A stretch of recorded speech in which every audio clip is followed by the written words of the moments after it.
It's time to resume our celebration of all things ice type this month, and we're back in Hoenn with this one where we're running Walrein. It's kinda hard to believe that this is only the 4th Emerald challenge we've done here on the channel. I'm definitely starting to find my feet a little bit more. We've still got a long way to go to discover all the little bits of routing and tips and tricks I want to pick up for this game, but I can at the very least say that I now know where on earth I'm going most of the time. That was an issue a few times in the earlier challenges. I did pause the timer to look up a guide, but this is the first one where I felt I was actually comfortable in Hoenn. If you are enjoying these ones, by the way, please do make sure to subscribe, because it is all changed in the new year. Instead of this being a 4-weekly series, it's going to be a 2-weekly series, interspersed with our regular Kanto trips. But now let's turn our attention back to this particular challenge where we currently have a Spheal. For those of you unfamiliar with this line, it will evolve once into Celio and then again into Walrein later on in the challenge. Now our first wild encounter was a level 2 Poochyena. It took 2 Powder Snows to knock it out. With that, we can make our way towards the first rival battle. Our rival for the first half of the challenge is May. I've given May the Mudkip line because that was really the only line she could have. We'd be super effective against the other 2 lines, and that will make the May battles fairly trivial in this challenge. We're not going to be super effective against her, but likewise she's not going to be super effective against us. We get our first encounter with the evil team of this challenge in the Petalburg Woods, where we get ambushed by somebody with another Poochyena. We get the option to learn Ice Beam from this Poochyena, which we will gladly accept, and then we can start heading into our first gym together. This is Roxanne's Rock-type gym. We're mutually super effective against each other, and she leads with Geodude. We've got Water Gun. We know that's going to be 4 times super effective, so we just need to focus on the Nose Pass. We use Water Gun, we take roughly half health off. If Roxanne didn't heal, it would be a 3 shots, but of course she has a berry and a potion at her disposal. The Nose Pass gets back up to almost full health, so we just keep on Water Gunning. We grow to level 17 as we knock it out and we get our first badge, the Stone Badge, in 7 minutes and 24 seconds. And now after we get the first badge, we have another encounter with Team Magma. They really do like their screen time, don't they? They must be paid by the minute. It's yet another Poochyena we're going up against here. 1 Powder Snow knocks it out, and we are able to reunite an old man with his pet Pico once more. He also offers to give us a lift all the way over to Dewford Town, where our second gym leader's waiting. This is Brawly. He's a fighting type specialist, and once again, he has the type advantage. And this battle is one of the good battles to show you that I'm still learning what the Generation 3 AI is most likely to do. I decided first time to go in with Aurora Beam, and that just was not the play. We ended up being knocked out by Vital Throw, so on our second attempt we're going to use Ice Ball. Ice Ball is Ice type rollout, so it will keep building, and this absolutely is the strategy here. There's nothing this Makuhita can do. It goes down in 1 shot, and we defeat Brawly in 22 minutes and 3 seconds. There was some more Aqua shenanigans in Slateport City, and then we headed north towards Moorville. It was on the route between Slateport and Moorville we got ambushed by May for a second time. She's leading with Lombre this time, so Aurora Beam's going to be a 2-shot, and that brings us nicely onto her Slugma. We've got Water Gun, so that goes down in 1. Her last Pokemon is Marshtomp. We start off with a Water Gun, but that's doing next to nothing. So we swap to Ice Ball, and it's just a couple of hits with that to knock it out. And we are through May for the second time in 23 minutes and 11 seconds. Let's now get our first evolution. Spheal evolves into Celio at level 32, and we get those levels courtesy of Triathlete Maria's Doduo. So we say goodbye to Spheal and hello to Celio, and just in time as well, because we are about to enter our 3rd gym in a row where we have the type disadvantage. This is Watson's electric type gym, and he's going to lead with Voltorb. Voltorb's no issue, we've got Aurora Beam, that's a 1-shot, so out comes Electrike. It's a 1-shot on the Electrike as well, and here comes Manectric. Manectric howls as we take it into the yellow. Shockwave hits us for quite a bit of damage, and then he uses a Super Potion. We swap to Body Slam, but we are deep in the yellow now as Magneton comes out. Water Gun's doing just under half health. We are going to get paralysed because we only have 1 Cherry Berry, and now we get knocked out with Shockwave. It's time to bring the Ice Ball back out again. It's going to be less reliable against the Voltorb, but it will build in power. It's a one-shot on the Electrike, out comes Manectric, it uses Howl, we knock it out in 1. We get paralysed because of static, but that does not matter. We finish off the Magneton in 1 further hit, and we get through in a time of 31 minutes and 47 seconds. And having 3 badges means just one thing, it's cable car time. And now we're at the top of Mount Chimney, where we're going to meet our second evil team. This is of course Team Magma, and it's going to be headed up by Maxi. Maxi's got a mighty Aina, but we've got a mighty Celio on our hands. We use Aurora Beam and we knock it out in 2, we grow to level 38, and then I got my team order wrong. For whatever reason, I thought the Camerups was coming out next. So we finish off the Zubats with Water Gun, and then once the Camerups comes out, we'll use Water Gun once more, and that was a nice and simple Maxi battle. We lost about 5 seconds, but that's really nothing in the grand scheme of things. Let's take on our 4th gym leader together. This is Flannery. She's a fire-type specialist who leads with Numel that's already gone down. Slugma goes the same way, and here comes Camerupt. That's 4 times weak to water, so it goes down in 1, and the last Pokemon is Torkoal. Torkoal loves to set up the sun, so we're going to swap to Body Slam and try and chip away at it that way instead of relying on our water-type moves. This battle is artificially prolonged by things like Attract. We're not in any danger of fainting here whatsoever. We just need to do enough damage to get rid of the Torkoal. And eventually luck goes our way, we are able to hit Body Slam twice in a row, and we defeat Flannery in 43 minutes and 2 seconds. And now before we go any farther, it's time to take on our father. He is of course Norman, the normal type specialist who leads with Spinder. And our plan here is to just go full Ice Ball strats. We have to hope that it hits every single turn, but if it does, we have a very good chance of getting through this battle. We get through the Spinder and the Slacking, and we are on to Vigoroth. We knock that out in 1, and the last Pokemon is Linoon. We miss, we get headbutted, and we have to start again.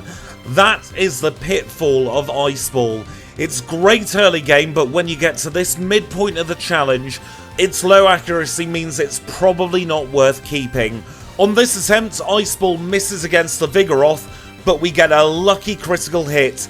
That means we can then build it up once more as he's using Hyper Potions.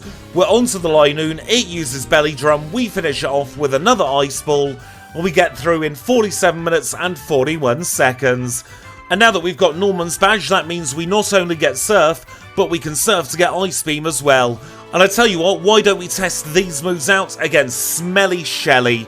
She is our next Team Aqua admin and she leads with Carvana. We'll have to use the old faithful Body Slam on the Carvana, but we'll swap to Ice Beam for the Mighty Aina and it's a nice and easy one-shot. I've just feeling, you know, that now that we've got Ice Beam and Surf, this challenge is going to get incredibly easy. And now that we've saved the Meteorological Society for another challenge so they can tell us it'll rain every day again, let's move on to our penultimate May battle. Once again, she leads with Lombre. We use Ice Beam against Lombre and knock it out in 1. We grow to 43 and out comes Slugma. That's a one-shot with Surf and the last Pokemon is Marshtomp. We use Surf, we're going to knock it out in 2 hits. And we are through May in a very easy battle. We can now think about heading into Fortree City. That is where our 6th gym waits for us. It's going to be Winona's Flying-type gym. However, before we get the pleasure of battling Winona herself, we have a little matter of another evolution to take care of. We'll get it against Picnicker Ashley in this gym, and while we're doing that evolution, I just want to say this gym really gets on my nerves. There is something about this gym puzzle that never sticks in my head. There are 3 places in Generation 3 where my brain just turns to mush and I'm not able to move correctly. There's the spinny tiles in the Celadon Game Corner in Fire Red. Something about those just means I'm going here, there and everywhere, and I never get the right floor to get the key. There's this gym here in Fortree City, and then there's the obnoxious Rapid Water Room in Seafloor Cavern. So I really do need to work on my movement in those places. But we are now finally in front of Winona. She put up a good challenge there, and she leads with Swablu. And this battle is definitely a foregone conclusion. It's a one-shot on Swablu, it's a one-shot on Tropius. Out comes Pelipper, we'll use Body Slam, we crit to knock it out in 1.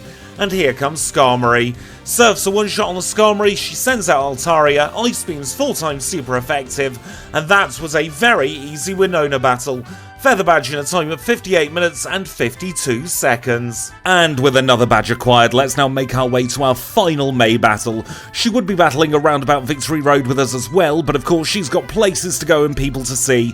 This time she's invited herself to be the special guest at an opening of a pack of M&Ms in Brighton, so we will wish her luck throughout that, and hopefully we can get through this battle quickly for her. She started off with Slugma, that was incredibly easy. We'll swap to Ice Beam for the Ludicolo and knock it out in 2.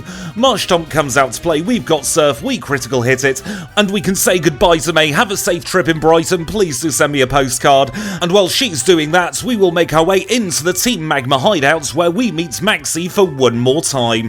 He's going to battle us because Groudon has decided to disappear. He leads with the Mightyena, of course, that's going to intimidate us, but we are running purely on special attack in this battle. We one-shot the Mightyena, we'll swap to Surf for the Camerupt. That's another one-shot, and the last Pokemon is Crobat. We've got Ice Beam, Wing Attack does nothing to us. We'll defeat Maxi once and for all, and then we'll head into the Team Aqua hideout, because what could be better than beating up one nefarious team? That's right, beating up two nefarious teams. We know Surf's going to be a one-shot on Mightyena, Golbat comes out, this doesn't outspeed, we knock it out in 1 and we say goodbye to Matthew. And with that, we're ready for our 7th gym badge. This is the notoriously difficult Tate and Liza double battle. They're Psychic type specialists, let's see how we get on. Now, one thing I've been trying to do is slow myself down in this particular battle, because I have a very nasty habit of misclicking on turn 2. I'm so used to the later Pokemon games with double battles, where you actually target the same opponent as last time. We're going through quite easily in this battle though. I don't think they're going to be a problem for once. The sun is up, so that will prove to be a little bit of a slowdown, but we knock out the Solrock. That is the Pokemon that would have been a problem because of course it will have Solar Beam on its learn set, so that means we can just time out the rest of this battle against the Lunatone. Once the sun goes away, the Surf knocks it out, and we defeat Tate and Liza first try in 1:16:28. And now we have my least favourite battle in the challenge. I really do not like these tag team battles. I like battling on my own because I can control what goes on our side of the field. When you have an NPC supposedly helping you out, and honestly Steven's AI in this battle is truly horrific, it means that there's less for me to be able to do to win the battle quickly. So this is one of those battles I've actually been practicing on in my spare time. I'm trying to find the best way to go around it. There's part of me that's thinking, do I just knock out Steven's Pokemon and take it as another 2v1? I think in this case not knocking it out was the best solution. We got through fairly quickly, and that means we've got even more plotline left to come. We are making up for all that lack of plotline in Generation 2 here in Pokemon Emerald. We've got yet another Team Aqua battle, and this time we end up confused against the Crobat. It's going to make no difference whatsoever because when we stop hitting ourselves we can knock it out in 1, and then we will use Surf on Sharpedo, taking advantage of its incredibly low defences. So we get through Archie for one last time, and with that, the plot of the game is finished. Let's take on Juan. He is going to be our final gym leader. He is a water-type specialist who leads with Love Disc. Love Disc is a bit naff, so it goes down in a single return. Surf's going to run neutral against the Whiscash, so we can knock that out in a couple of hits. And here comes Celio. Celio has Body Slam, which is an advantage over us with return for the statuses, but we're still able to knock it out in 2. Crawdauns comes out to play, that's another 2-shot, and the final Pokemon is Kingdra. Thank goodness this is part Dragon type. We can 2-shot it without him even bothering to heal, and we obtain the Rain Badge in a time of 1 hour, 28 minutes and 31 seconds. And that was a very clean gym challenge for Walrein.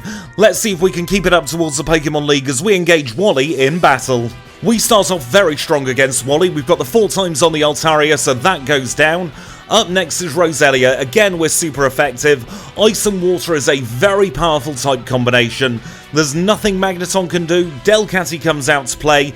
We knock it out with one single Surf, the last Pokemon's Gardevoir. It's a little bit bulkier than the rest of his team, but he always seems to go for Future Sight. He has played himself once again, and now we can finally actually get to the Pokemon League. And now as we're doing our pre-league checks, I just want to say you'll quite often see the timer jump up at this point.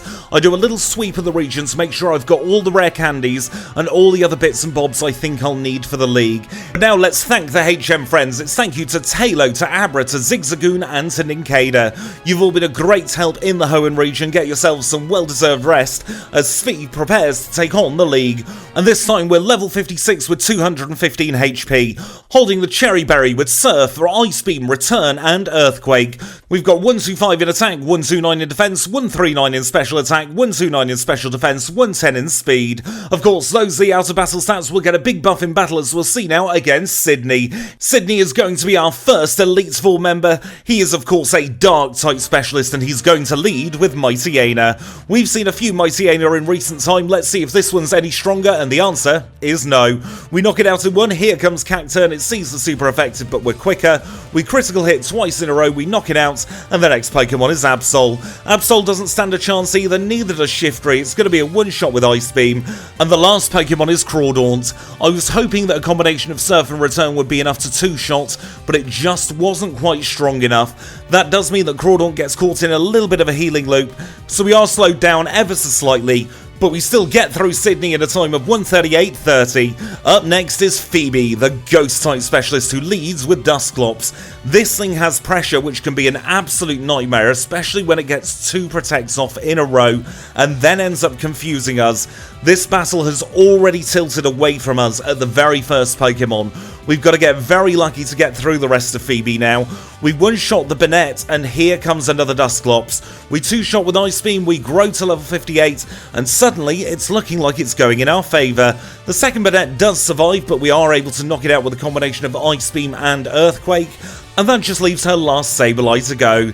This thing has no weaknesses, but it's got relatively low defences, so we're going to use a few Earthquakes to knock it out, and we defeat Phoebe in a time of 139.29. Now here comes my nemesis in this league. Glacia is such a pain. She is an Ice-type specialist, much like us in this challenge, and as we know, the Ice-type proves to be incredibly bulky in Generation 3.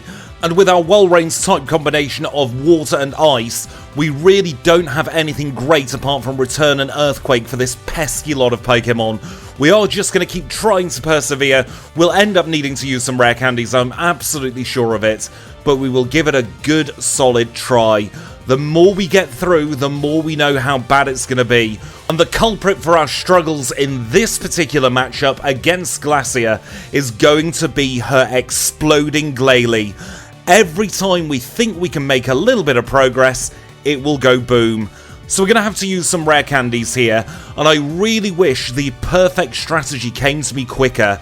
I was feeling a little bit fatigued at this point. Most of my crystal challenges don't go over 1.5 hours these days, so playing a new game for longer than my regular challenge run time, it does start to sap away at the mental energy and the agility that I have in order to pivot. What we should have been doing here was getting that Glalie to a situation where it was around about half health, and then knocking it out with a more powerful move, because that would have made Glacia significantly less likely to pick the exploding option.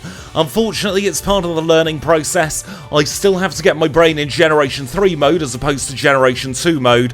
Once again, we'll see the exact same situation play out here. We get exploded, but this time we survive on 13. We go down to the Walrein though. I'm going to use some more rare candies, and let me tell you, the vision is 20/20 in hindsight.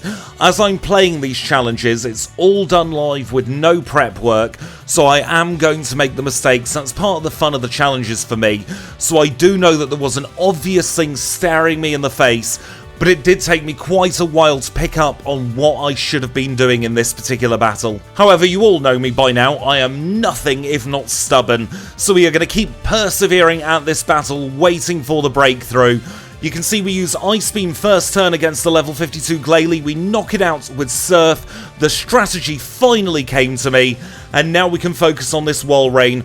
We're just going to keep beating it up with Return. We don't need to concern ourselves with the fact we're paralysed. It is statistically very likely that we will hit that Walrein enough times to make it go down. That's exactly what happens. We survive on 58, we're through Glacia in a time of 143.41, and now it's time for a very, very, very easy battle. This is Drake. Drake's a Dragon-type specialist, we're an Ice-type specialist, we all know what's going to happen here. We say goodbye to the Bagon, we say goodbye to the Salamence, we grow to level 65 and out comes Altaria. It's 4 times weak to the Ice type move, so it goes down in 1, the biggest threat's Kingdra. However, we freeze the Kingdra turn 1, we knock it out in 2. The last Pokemon is Flygon, that's going to go down to a single Ice Beam as well. And we're through Drake first try in just 53 seconds. Let's now get a little bit of concussion bonking into the wall as we try and make our way into the final room of this Elite Four as we take on Wallace. He is the ex-gym leader of Setopolis Gym, now a champion in its own right, and he's going to lead with Wailord. Wailord's using Rain Dance, I'm not going to complain, that's going to make our water moves slightly more powerful, even though they are going to be resisted. We're going to be using Return against this Wailord though, it's the best way to get through it. We don't take too much damage, still comfortably in the green as the Ludicolo comes out. However, this Ludicolo can be pretty pesky. It's got Double Team, we are able to knock it out in 2 this particular time, and we'll swap to Earthquake for the Tentacruel. That's a nice and simple one-shot and we are halfway through his team.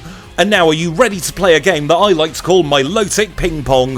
Milotic, of course, is the most difficult Pokemon to find in all of Generation 3, and so it's no wonder that Wallace wants to keep it on screen as long as he physically can. This really is a frustrating part of the challenge, because we don't have anything to easily knock this Milotic out. Eventually it will run out of recovers and we can move on to Whiscash, but it's not a one-shot with Surf. He uses Amnesia and finishes us off. We're going to have to use some rare candies. We don't want to play Milotic Ping Pong twice in a row, so we're now up to level 68. Let's see how we get on this time. We're going to start off with a Return against the Wailord, taking it deep into the yellow. We take it deep into the red as we low roll, and that means he uses a full restore.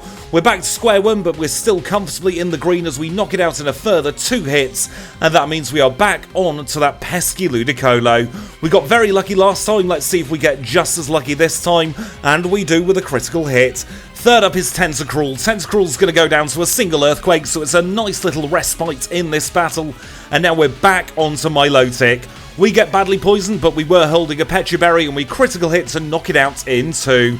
The penultimate Pokemon is Whiscash. This time Earthquake's going to be relatively meaningless, and we're just over half health for the Gyarados. We'll use Ice Beam to take it deep into the yellow, he'll use an Earthquake, it's not enough to knock us out, and we defeat Wallace in a time of 1 hour, 47 minutes and 35 seconds. That gives us our final league time of 1 hour, 47 minutes and 52 seconds, and that means there's just 1 battle left to go.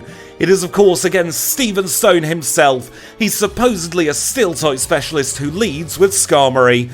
We're going to use Ice Beam against the Skarmory, it's the best we've got, we get badly poisoned, so we hold another Pecha Berry. We'll use Surf this time, it's roughly much of a muchness and we knock it out in 2. We grow to level 69 and out comes the Penguins. It's going to be a 2-shot with Surf against the Penguins as we take some damage getting down to 147. Cradley comes out to play, we use Ice Beam and we critical hit to knock it out in 1. Up next is Armaldo, another Pokemon weak to Surf but we aren't quite able to knock it out in 1, and Ancient's Power does a huge amount of damage. We're getting it caught in a little bit of a healing loop though, so that does mean we'll get some important intel on the next Pokemon that's going to come up. We finish off the Armaldo, out next is Aggron. Aggron's another Pokemon weak to Surf, we knock it out in 1, and the last Pokemon is Metagross. We stand no chance, even Earthquake wouldn't have done it, so I decide to get 1 battle out of the way to grow to level 69 naturally before doing it all over again. And now as we're going through the motions of trying to defeat Stephen, I want to talk about a phenomenon that keeps coming up in these challenges. It's very much beginner's luck. We will get a great first attempt, and then we will get walled, and I have a feeling it's something to do with the rare candies, and then the AI's move choices because we're dealing more damage to them. There are a couple of sweet spots, one at a lower level and one at a higher level, and those in-betweeny levels can quite often be much more difficult, and it's a very difficult line to tread between using the rare candies to guarantee higher damage and holding back to try and get the bit of luck we would need to get through the battle. And the thing that swayed me to use rare candies on this occasion is the amount of damage we took from Ancient Power. That was a huge whack of damage and meant we stood absolutely no chance for when the powerhouse Pokemon, the Metagross, comes out to play. I think the only way we'd have seen a win condition if we weren't rare candying is if we got a critical hit or two in the right places, because then we would have had the health to take on the Metagross, but it still would have been a very dangerous battle, and I don't think we'd have won. So we are now accelerating through the ranks. We're all the way up to level 73. That's as much as we can go up to, because we are now out of rare candies. And another thing that has been pointed out to me is it's very quick to get the leftovers in Emerald. I wasn't aware of that at this particular time of recording, but I think on a redo, when we'll inevitably do the redo of Walrein, because it's one of my favourite Pokemon to run, we will go and grab the leftovers and take that minute or two time loss by doing the cutscene where we get on the boat.